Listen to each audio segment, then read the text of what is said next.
para que entonces podamos entrar en el orden de lo que Dios quiere hacer en nosotros, para que se avive el fuego en este altar, el cual somos.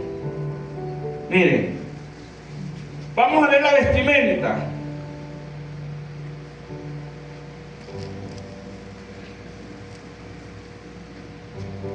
Dice, la vestimenta tenía el propósito de cubrir la desnudez a la cual se refirió Adán en el Génesis 3:10, cuando Dios tenía una relación muy íntima con Adán.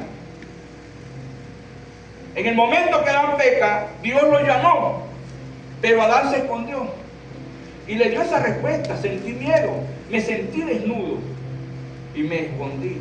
La pregunta de Dios: ¿quién te enseñó a estar desnudo? ¿Quién nos enseña a nosotros a estar desnudos? Yo lo tengo todo en Cristo. Una enfermedad, falta de trabajo, la rotura de un hogar, una aflicción, circunstancias que producen dolor, me enseñan a estar desnudo.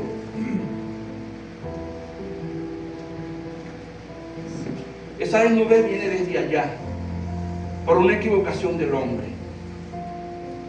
Y hoy en día, a pesar de lo que Cristo nos dio, a pesar de que Dios nos cubrió con la investidura que Cristo nos da, no hemos aprendido a vestirnos, y por eso aún nos sentimos que seguimos desnudos. Esa necesidad aún en nosotros, dentro, en lo más interno de las habitaciones del alma, clama por una vestidura, por llenar un vacío. Eso nació allá.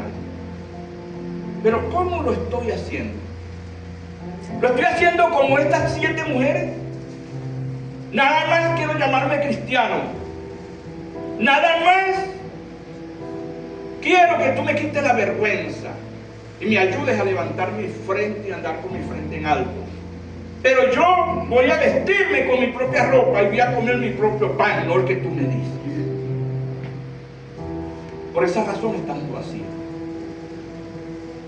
Por esa razón sigue la necesidad dentro de nosotros.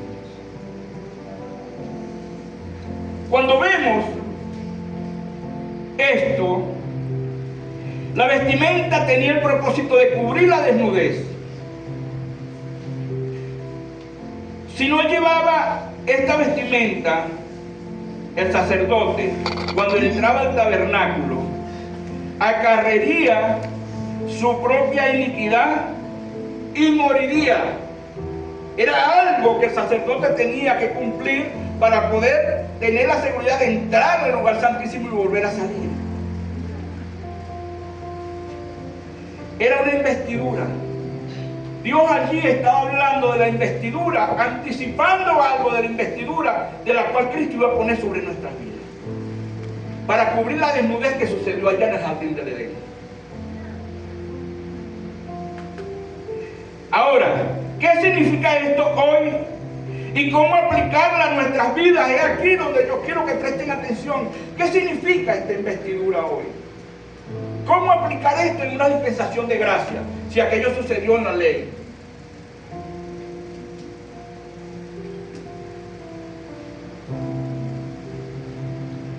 Esta vestimenta representa hoy la manifiesta justicia de Cristo, que cubre la vergüenza de nuestra desnudez ante Dios. Debemos saber cómo aplicar esto en este nuevo pacto, como lo es en la dispensación de la gracia. En Mateo 9, 16 y 18 se nos habla del parche viejo en ropa nueva, o parche nuevo en ropa vieja. Se nos habla del vino en odres viejos. ¿Por qué ustedes creen que Jesús habló de esto? ¿Qué están haciendo estas mujeres? Fíjense esto. Jesús ilustró aquí la incompatibilidad de lo nuevo con lo viejo. Y luego el riesgo de contener la novedad en viejas estructuras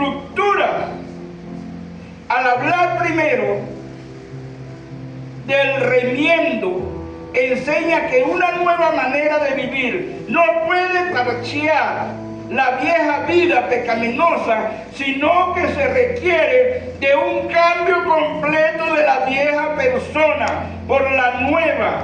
Luego, cuando habla del vino nuevo en odres viejos, nos enseña que el mensaje transformador de Cristo, que es el vino nuevo, no puede ser contenido en las estructuras religiosas y formas de pensar obsoletas, que es el odre viejo, ya que éstas no pueden resistir la fermentación y el poder del Evangelio de la gracia. O cambiamos o vivimos pegando parche. Si no me atrevo a vestirme y si rechazo como estas mujeres la vestimenta que Jesús me da, voy a tener que vivir la vida pegando parches en mi ropa. Y no habrá en mí un verdadero cambio. Solamente me verán aquí adorando, alabando a Jesucristo, honrando, pero mando yo. El problema que hoy vivimos es porque buscamos a Jesús para que nos salve. Esto es lo que estaban diciendo estas mujeres. Pero no buscamos a Cristo para hacerlo el Señor de nuestras vidas. Cuando yo hago a Cristo el Señor de mi vida, tengo que morir. Él es el rey, yo soy su súbdito. Él es el que manda, el que dice.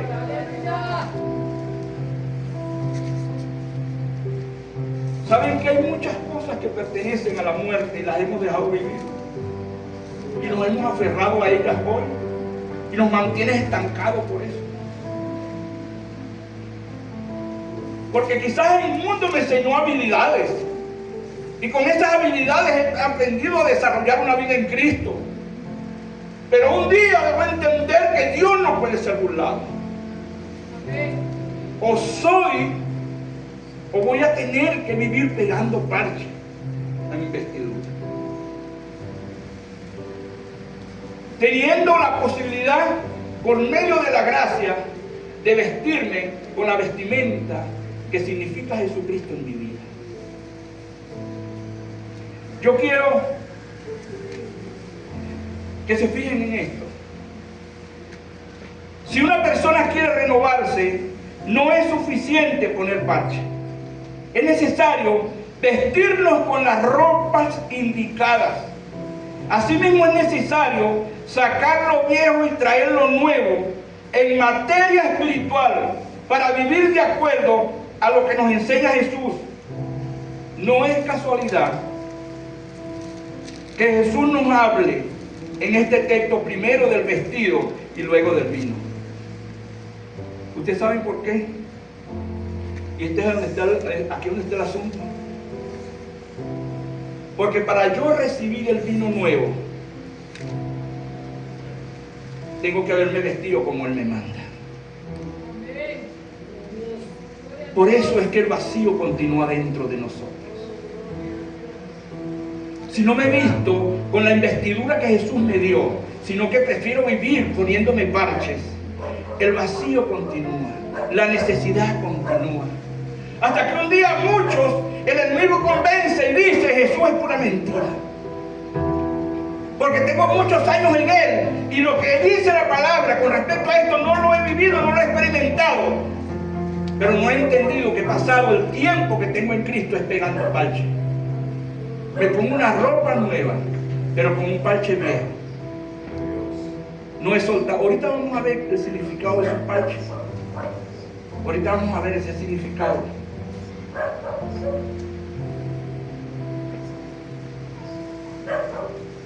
Vamos a ver el significado de todo esto en este punto. Porque hablamos de la investidura.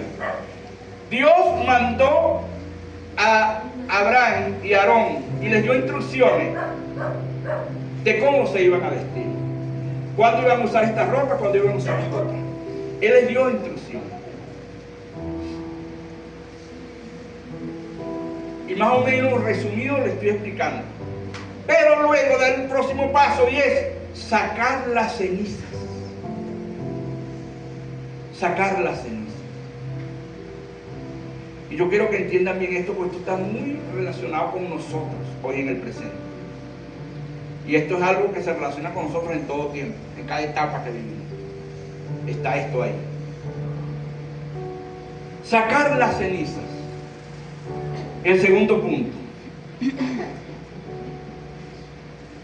¿Qué significado o qué significa esto en una nueva dispensación? Sacar las cenizas. En la antigua dispensación de la ley era algo físico. Usted se ponía una ropa adecuada a lo que iba a hacer y llegaba con algún implemento allí y ahí limpiaba el altar, sacaba la ceniza, las ponía sobre aquel implemento y las botaba. Y yo quiero que se graben esto. Cuando usted bota cenizas, ¿qué sucede? Cuando yo hago eso físicamente, ¿qué sucede? Mi ropa se va a ensuciar, ¿verdad? Entonces vamos a encontrar por qué Dios los mandaba a cambiarse las ropas. Ahora, ¿qué significa una dispensación de gracia esto? Ya no es físico, ya yo no voy a botar cenizas de leños que un día se consumieron. Voy a empezar a analizarme yo como altar. ¿Qué debo hacer? Fíjense. Sin dudas, en todo lugar donde hubo fuego, nos vamos a encontrar con cenizas. Donde hubo fuego, hubieron cenizas. Muchas veces emprendimos con mucho entusiasmo un ministerio,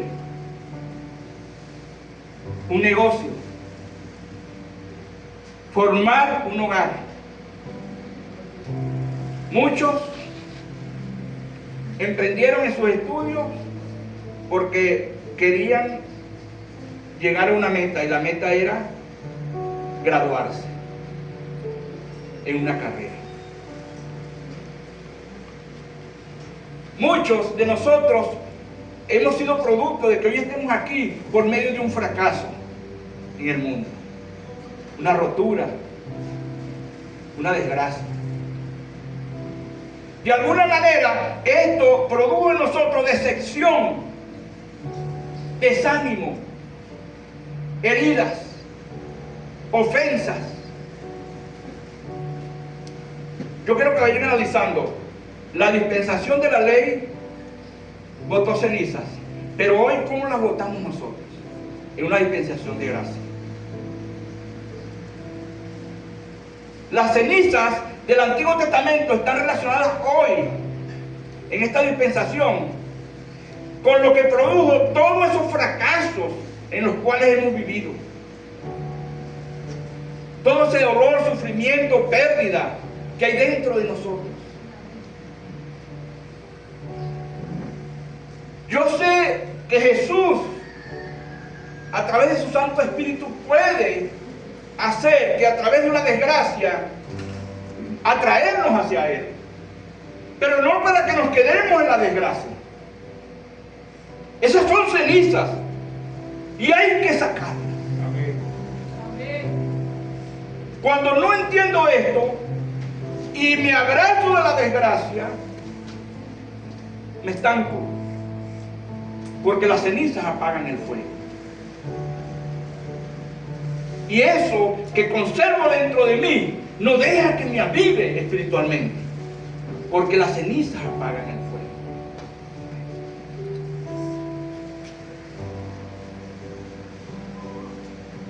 Es cierto que un día hubieron leños que fueron bonitos, fueron agradables, produjeron momentos de felicidad. Eso es cierto. Yo tuve experiencias muy hermosas aún antes de llegar a los pies de Cristo. Y durante muchos años viví atado a algo, pudiéndome haber librado desde hace cantidad de años, pero preferí vivir atado a eso durante mucho tiempo por conservarlo, porque en el momento que ardió me llevaba a recuerdos bonitos, y por tener recuerdos bonitos lo conservaba, y de alguna manera quería darle vida en el presente. Un día me di cuenta del error que estaba cometiendo. Yo quería darle vida a algo que ya pertenecía a la muerte. Soy yo el que dejo vivir lo que Cristo mató. Amén. Porque un día produjo algo bonito en mí, y lo conservo y lo abrazo, y no quiero dejarlo, y vivo estancado. Mi esposo y yo somos consejeros y nos encontramos con situaciones de estas muy continuamente. Personas abrazadas a las cenizas y no reconocen el estancamiento donde están, porque fue muy bonito lo que vivieron. Cuando usted ve en el mundo gente en un botiquín que está solo en una mesa con una cerveza puesta allí mirando al techo, está bajo el control de las cenizas.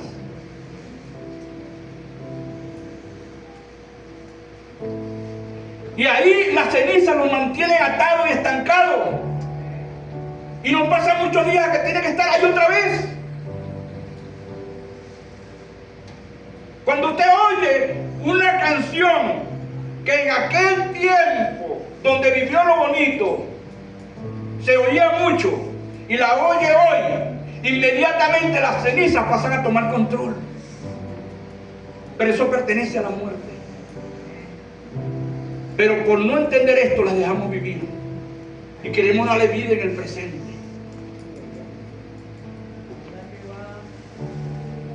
Cuando esto sucede en nuestras vidas, es tiempo de prestar atención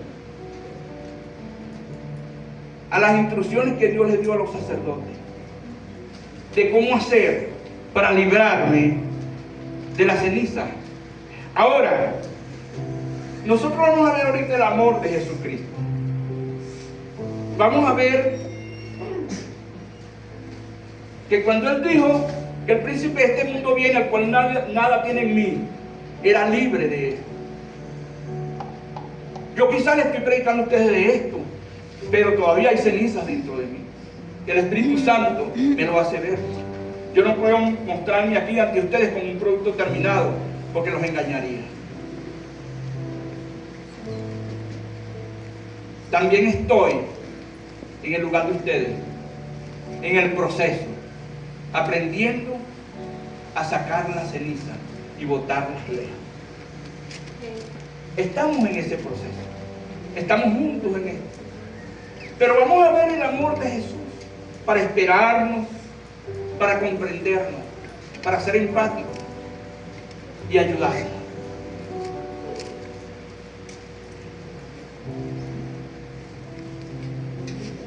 Fíjate esto. Dios te dice: saca esas cenizas de tu altar. Es necesario que aprendas esto. No es ponerme a fuego. Yo no voy a leer estos versículos porque se me entendería mucho, pero sí se los voy a nombrar y ustedes pueden anotarlo. No es algo que debemos aprender, no es ponerme a fuego. Si yo quiero que el altar se encienda, que es el error que cometemos muchos, yo lo cometí,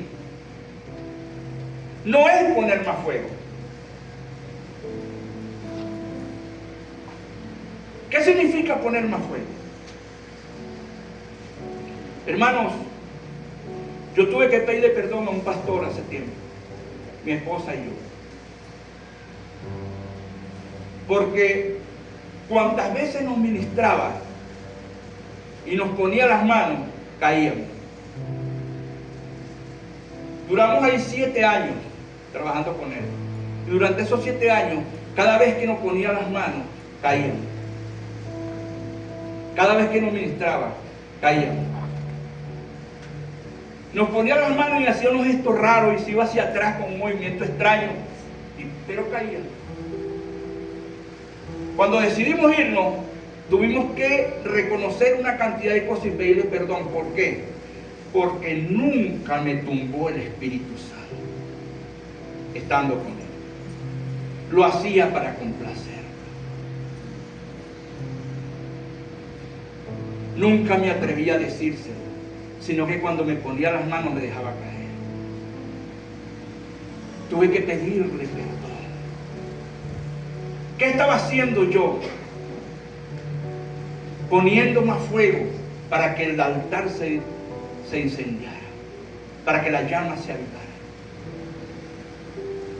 Hermano, cuando tú llegas a este lugar y danzas, pero la danza no es del espíritu, sino que tú estás copiando a otro porque no te quieres quedar detrás y empiezas a danzar tú como él. Estás tratando de poner más fuego sin botar las cenizas. Por eso es que tú ves personas que llegan aquí, hoy oran por ella, caen al piso, pero mañana siguen su vida igual como la tenían. Porque la solución no es poner más fuego, la solución es sacar las cenizas. Nadab y Abiú. Yo quiero hablarte de dos sacerdotes y uno que estaba dentro ahí del grupo. Te voy a hablar primero de Usa. David, entendiendo la importancia de esto, quiso mudar el arca y cumplió con todo su ritual. El requerimiento de buscar bueyes vírgenes para trasladar el arca, la madera indicada para hacer el carro, el cofre indicado para donde iba el arca, lo que acontecía, las ramas de olivo, las tablas de la ley, el maná, donde iba todo esto. David cumplió con todos los requisitos, pero hubo un lugar donde estos bueyes trastabillaron. Yo diría que Dios lo hizo intencional. Puso ese desnivel ahí. Y cuando el arca corrió el riesgo de caerse, Usa estiró la mano para sostenerla. Nosotros hoy, entendiendo las cosas como cuando adulteramos la palabra, pudiéramos darle una interpretación y seguir creyendo que es así, que Usa es merecedor de honra, de gloria y de un premio, porque fue el único que se movió a no permitir que el arca se cayera y fuera golpeada. Pero sin embargo Dios no pensó así, lo consumió en el sitio. ¿Por qué? Porque la solución no es poner más fuego, es sacar las cenizas. El corazón de Usa no estaba limpio. Dios no puede ser burlado. O soy o no soy. Tengo que tener eso claro en mi mente. Es algo que Dios está gritando hoy, pueblo mío. Entiéndelo. Necesito un remanente fiel. El tiempo se acorta. Ya mi hijo va. Búscame como te lo he dicho. ¿Por qué me llamáis Señor, Señor? Y no haces lo que te digo. Requiere Dios de un remanente fiel. Y si vamos, también esto que les estoy hablando, la historia de Usa, usted la va a encontrar en 2 de Samuel 6, del 3 al 11. También encontramos la historia en Levítico 10, del 1 al 3. Nadab y Abiú, los dos hijos de Aarón. Fíjense lo que aconteció con ellos. Tomaron el incienso y todo lo que era necesario para ir a presentar holocausto delante de Dios. También, al igual que David, consideraron todos los requisitos que Dios pedía para un holocausto y se fueron a hacer holocausto. Pero sin embargo, cuando descendió fuego del cielo, los consumió y murieron allí. Aarón, confundido, va a Moisés y le pregunta, ¿qué pasó aquí? Nosotros también podríamos hacernos esa pregunta, pero se estaban adorando, se estaban ofreciendo holocausto al Señor, estaban haciendo lo que Dios dice, estaban en obediencia. ¿Por qué Dios entonces los mató? Usted sabe que nosotros debemos liberar a Dios. Suena feo porque Dios no está atado, pero para hacerme entender se lo digo así: debemos liberar a Dios. ¿Por qué debemos liberar a Dios? Porque cuando nosotros no somos sinceros y no sacamos cenizas, pero en la apariencia nos damos a conocer como que estamos caminando bien y estamos consagrados a Dios, y cuando venga la consecuencia del estilo de vida que llevamos, que lo que estamos haciendo es editando una imagen, entonces Dios va a parecer injusto. Porque yo conozco al hermano y ese es un hermano, un hombre de Dios, consagrado, pero no conoce el corazón. Cuando no sacamos cenizas, atamos a Dios en la mente de los hombres y lo juzgan injustamente. Pero cuando yo soy sincero, mi testimonio se va a manchar, pero el de Jesucristo permanece limpio. Y ese es mi deber, de que el evangelio de Jesucristo permanezca limpio.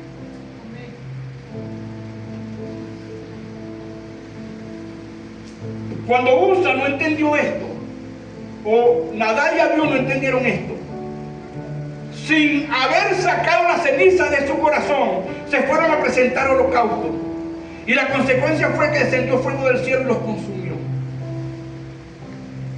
Porque no es poner más fuego.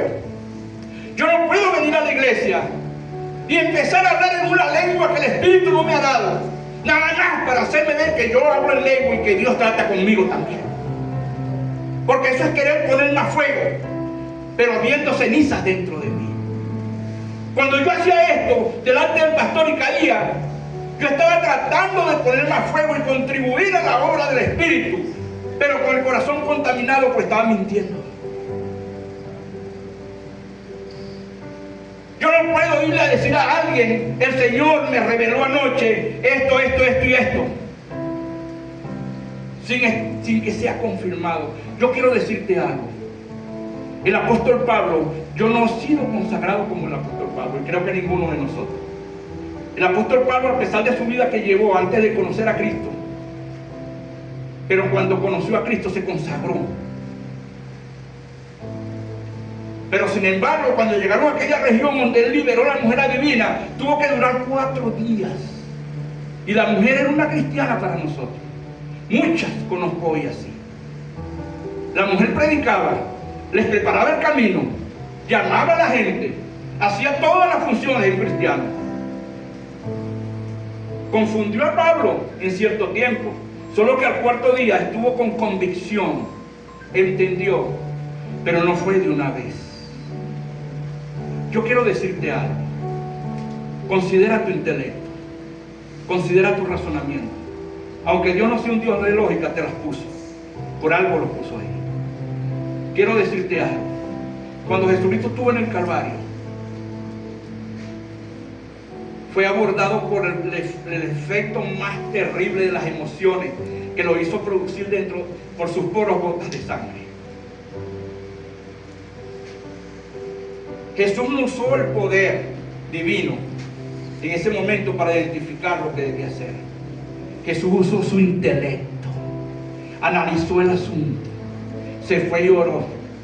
Las emociones le decían abandona, y llegó a una conclusión: que no se haga mi voluntad sino la tuya. ¿En medio de qué circunstancia? Con agrado lo hizo, con alegría, con gozo, sudando gotas de sangre lo hizo, por el efecto emocional que estaba viviendo. Pero usó su intelecto.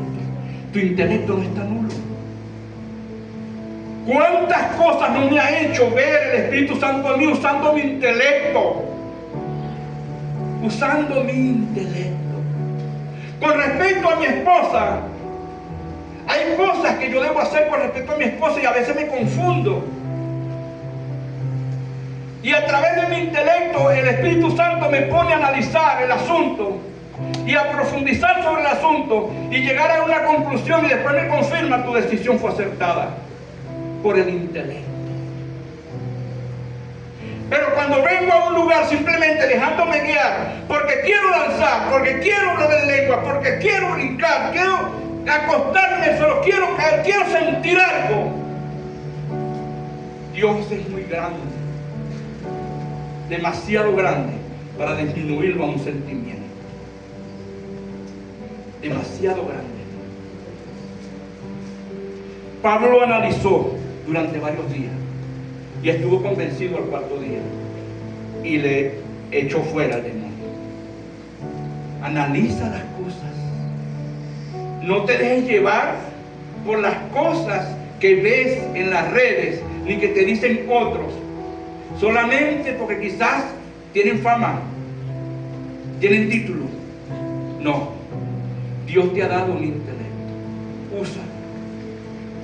Pídele al Espíritu Santo que te enseñe cómo trata contigo a través de tu razonamiento, a través de tu intelecto. Pero Él no está nulo. Aunque Dios no es de lógica, está por encima de la lógica. Pero no está nulo tu razonamiento. Nadab y Abiú y Usa no entendieron que había que primero sacar las cenizas para que se encendiera el fuego. ¿Cuántos ayunos? ¿Cuántas actividades? ¿Cuántos momentos no se los he acreditado yo a Dios y los he provocado yo mismo por no entender esto? Yo quiero experimentar a Dios como una realidad, no algo que yo lo produzca con mis habilidades humanas. Cuando lo veo así, fíjense quién se puede colar en el asunto y hacerme afianzar o que eche raíces en una falsa interpretación en mi cerebro por una respuesta. Pero es que a mí me contestó. A mí me dijo hace un mes una hermana, porque interpretan que uno no cree en esto. Se lo expliqué de esta manera, porque ella me dice: hermano, yo tuve una experiencia y yo sí la creo porque yo la viví. Yo vi una bola de fuego que estaba en el cielo y se dejó venir sobre mí y entró en mí, mas nunca salió. Pues sí, tú puedes creer. Y eso puede ser posible. Porque el Dios al cual sirvo tiene ese poder. No tiene limitación su poder. Y yo creo en el Dios que tiene el poder para hacer eso. Pero no creo en ti. Ahí está la diferencia. No creo en ti. ¿Cuántos hombres hoy no han sido engañados? Porque buscamos al hombre. Quiero buscar una palabra de un hombre. Yo soy un simple mortal y puedo decepcionarlo fallándole. Pero Cristo no. Cristo es perfecto. Y sigue perfecto. Amén. Aarón preguntó a Moisés y sucedió algo. En Levítico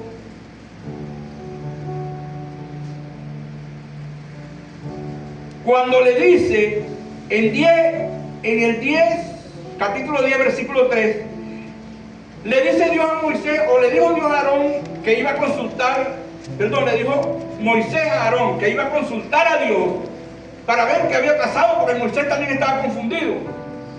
Moisés no había entendido lo que hoy hemos entendido en una dispensación de gracia. Y Moisés va donde Dios, y Dios le da respuesta. En Levíticos 10:3 le da respuesta. Dios le dice: porque el que se acerca a mí, es la respuesta que Dios le da. Porque el que se acerca a mí, en mí será santificado o purificado. Analicen esto. Si yo me acerco a Dios, tengo que ser consumido. Y si quiero acercarme a Dios y hay cenizas dentro de mí, tengo que ser consumido en Dios. Y luego le dice: y delante del pueblo me glorificaré. No soy yo que me voy a glorificar aquí, es Dios. Es Dios quien se va a glorificar. La acción de Nadab y Abiú, aunque murieron, glorificaron a Dios. Porque Él demostró allí que no puede ser burlado. O eres o no eres. Tenemos que estar conscientes de esta verdad. Dios se va a glorificar. Es algo en lo cual debemos estar conscientes. Yo quiero que vaya buscando allí, antes de leerlo, Zacarías 3 del 1 al 5. Zacarías 3 del 1 al 5.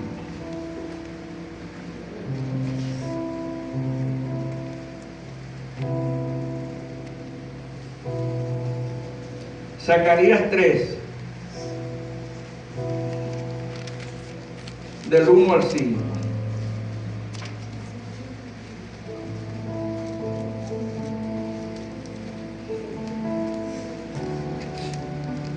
Hermanos, cuando nosotros estamos claros en esto y disponemos en nuestra propia voluntad de hacer lo que Dios nos dice y sacar la ceniza, es donde el propio Jesucristo me va a vestir. La investidura que yo me he puesto ha sido porque estoy editando una imagen. Veo cómo debe ser un cristiano y empezó a actuar como un cristiano. Cómo debe vestirse un cristiano, empezó a vestirme como un cristiano. Cómo debe hablar un cristiano, empezó a hablar como un cristiano. Y empiezo a editar esa imagen. Pero la realidad no es esa, porque estoy viviendo de apariencia. Pero cuando yo tomo la determinación de sacar las cenizas de mi vida y empezar a confesar cosas, a mi esposa y a mí nos ha tocado ir a hacer liberación, y Dios nos ha llevado a una experiencia de, antes de ir a tratar con las personas que necesitan liberación, liberarnos nosotros en la casa. Y dentro de la liberación que tenemos que hacer, Dios me ha llevado a mí a confesarle aquello que me avergüenza decírselo. Y cuando yo lo hago, ella es liberada, y al mismo tiempo entonces ella me confiesa lo suyo que yo no lo sabía. Porque necesitamos nosotros primero por sacar la ceniza de nosotros para poder ir a ayudar a otros. Eso fue lo que hizo que consumiera Dios la vida de Nadab y Abiú. Quisieron ir a hacer algo sin estar en condiciones. Ahora, no es que nosotros no estemos en condiciones, las condiciones las da Cristo con su investidura, la que puso en nosotros, pero estoy viviendo de acuerdo a eso. Eso me lleva a examinarme hoy, así como examino el por qué Nadab y Abiú murieron.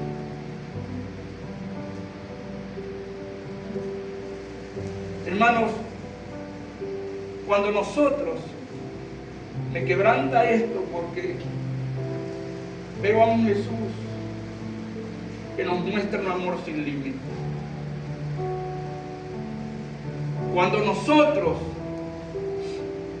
tomamos la decisión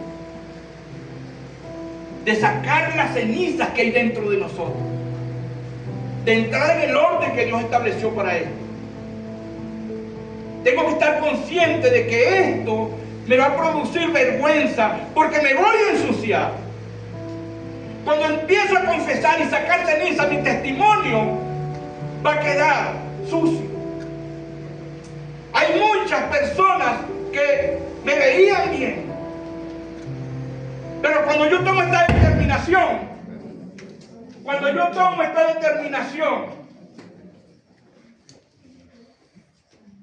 empiezo a ensuciarme,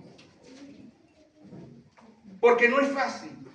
Hay cosas, yo sé que en cada uno de ustedes hay cosas que quizás son peores que las que yo he hecho, o quizás en mí hay cosas que son peores que las que ustedes han hecho, pero de alguna manera causan un efecto en nosotros y nos cuesta sacar esa ceniza.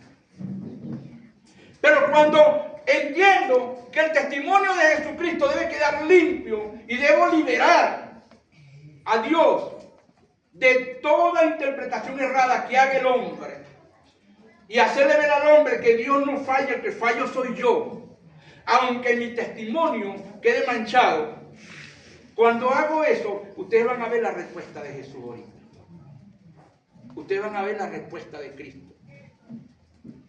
Y esas son las razones por las cuales Dios mandó a ponerse un tipo de ropa para una cuestión y mandó a ponerse un tipo de ropa para otra. Cuando yo me pongo las vestiduras viles, es porque voy a botar las cenizas. Voy a decirle al mundo, en la nueva vida que tengo, el imperfecto, el malo, el que comete errores, soy yo. Pero Jesucristo sigue perfecto. ¿Cuántas personas hoy no están viendo el evangelio como malo? Porque no hemos entendido esto. No hemos sabido limpiar. Cuando yo quiero ponerme delante de los hombres como la persona perfecta, como la persona consagrada, y en la realidad no es así, entonces quiero quitar a Jesús para ponerme yo. Yo pienso que nosotros debemos vivir una vida continuamente humillada delante de la presencia de Jesús. No de exaltarnos a nosotros, ni de quitarle la gloria, porque reconocemos su señorío sobre nuestra vida. Es lo que yo creo que debemos vivir. Miren,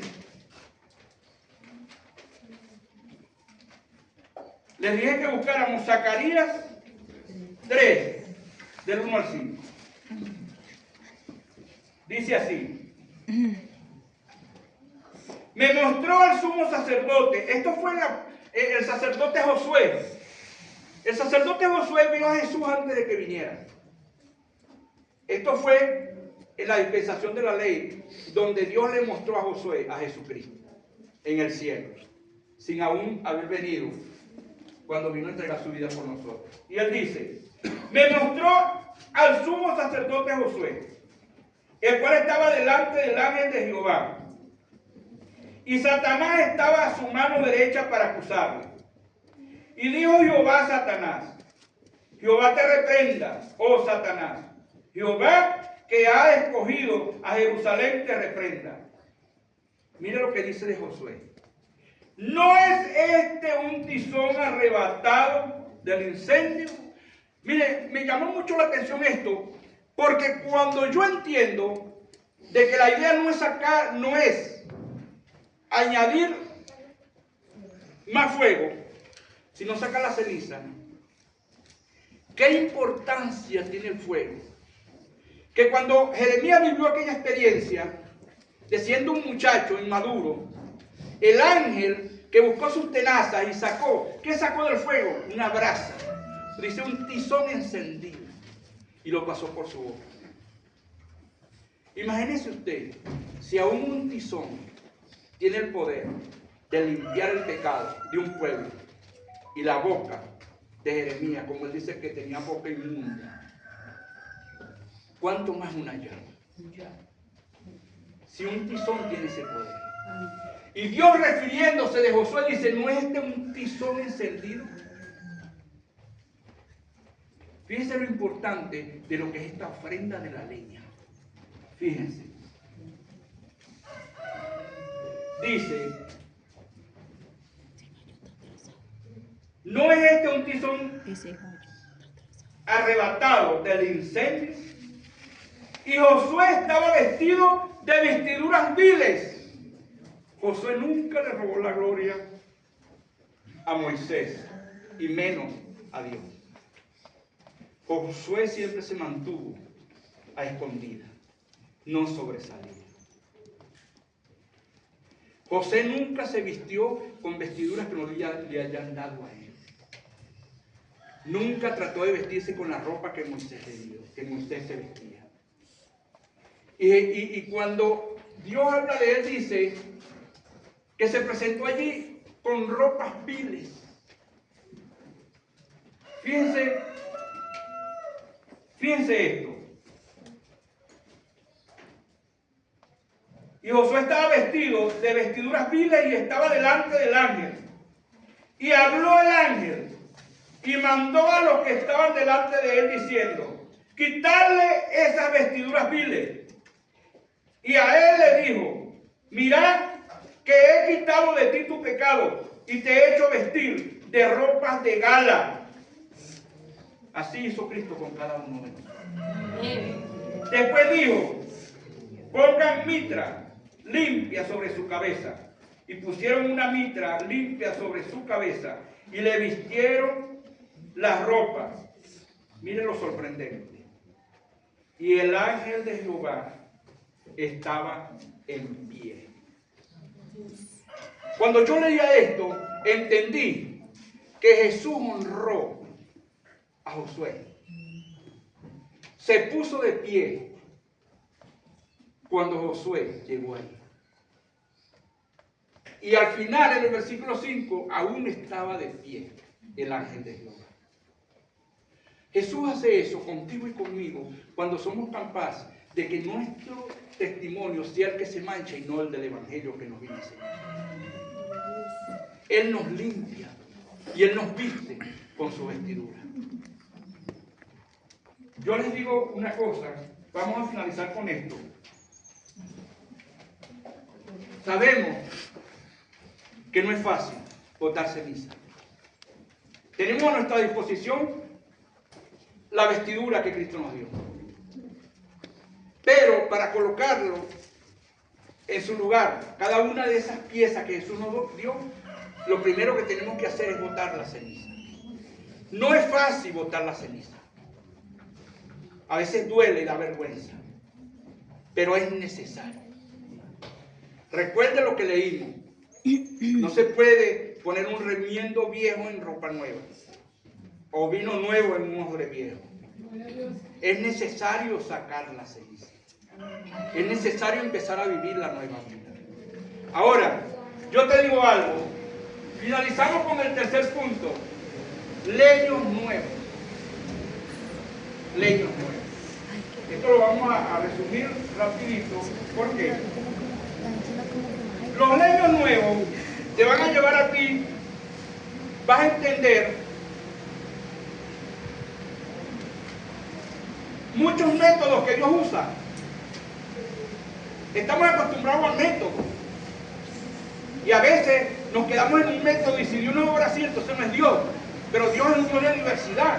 Dios se mueve de diferentes maneras. Dios usa diferentes métodos. Cuando Jesús estaba en Decápolis, aquellos que estaban allí le dijeron: ponle las manos cuando lo llevaron al enfermo. Pero Jesús lo tomó, dice, lo tomó la mano y lo sacó de la aldea. Y allá hizo algo tremendo. Buscó saliva y lo untó en la lengua de él y le untó en los oídos. Salió del método que le dijeron: ponle las manos. ¿Cuántos de nosotros no vamos a un sitio para que nos pongan las manos? No, Dios tiene diferentes métodos. Yo puedo estar allá al final y no tengo necesidad de venir aquí para que Dios me sane.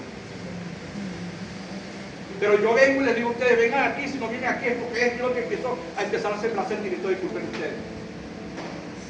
Pero Dios es un Dios de diversidad. Dios hace las cosas. Hoy no sé a quién Dios está hablando, pero no a todos. Pero sí hay uno. Porque Dios tiene diferentes métodos. Ahora, unos comprenderán cuáles son las cenizas, otros no. Dios lo hará más adelante. Pero así trabaja Dios. Entonces, ¿qué les quiero decir con esto?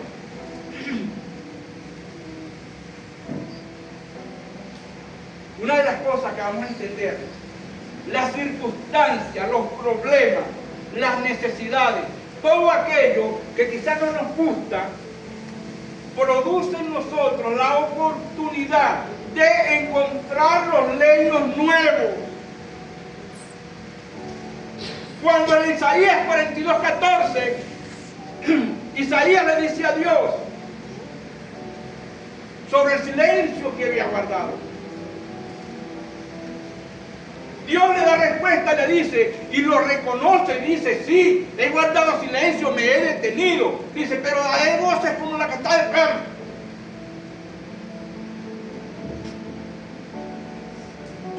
Cuando Dios le dice a Isaías que sí entiende lo que él trata y su posición, y Dios reconoce que sí ha guardado silencio y que se ha detenido. ¿Cuántas veces ¿Cuántas oraciones tienes tú delante de Dios que no te las responde? ¿Sabes qué? Yo agradezco el silencio de Jesucristo en la cruz del Calvario. Enmudeció. Su silencio me dio vida. Si era murmurado y fuera refutado lo que le decía mientras caminaba a la cruz, yo no hubiese tenido oportunidad y hubiese sido condenado al infierno. Su silencio me bendijo, porque sujetó las emociones y todo lo que se levanta en contra de la palabra de Dios. Todo argumento lo mantuvo en su sitio por su silencio. ¿Qué poder hay en el silencio? Cuando Dios le dice, sí, he guardado silencio, me he detenido, pero la voz es como la que está de parto. Cuando usted analiza esto y usted busca y dice, ¿qué significa una mujer que está de parto? Ahí hay dolor, ahí pasan por la mente malos pensamientos. Una mujer de parto se puede quedar ahí. Hay sangre, hay agua. Aunque estaba refiriéndose la profecía de Isaías a los acontecimientos de Jesucristo cuando iban a hacer la iglesia en la cruz del Calvario, pero cuando Dios la relaciona con una mujer que está de parto, la llevamos a una dispensación de gracia como la de hoy y nos damos cuenta que algo van a hacer. Esos son leños nuevos. Leños nuevos. Pero ¿qué produce ese nacimiento de ese leño nuevo? El silencio de Dios. Cuando le pido a Dios y no me responde, y acudo a cualquier otra persona, tampoco me ayuda, y me veo en la necesidad de empezar a buscar cómo ayudarme, y un día encuentro que conseguí la solución y descubro que lo que necesitaba estaba dentro de mí, pero no lo había parido, porque Dios me complacía en todo. Pero cuando Dios guarda silencio, produce en mí que tengo que parir esos leños nuevos. Yo te aseguro, hermano, que cada uno de los que se montan aquí a adorar, un día querían hacerlo, pero todavía no habían empezado.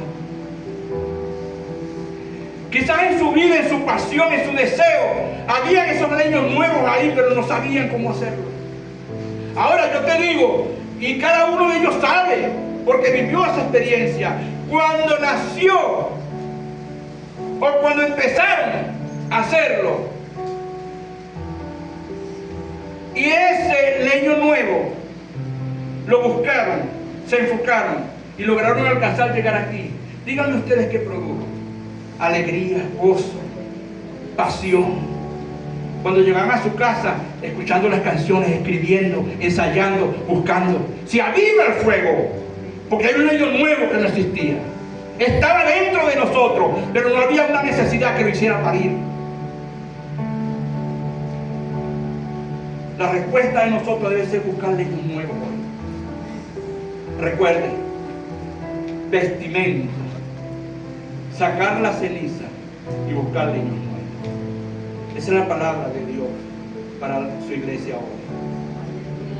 Te damos gracias, Dios, por tu palabra. Ha sido bueno.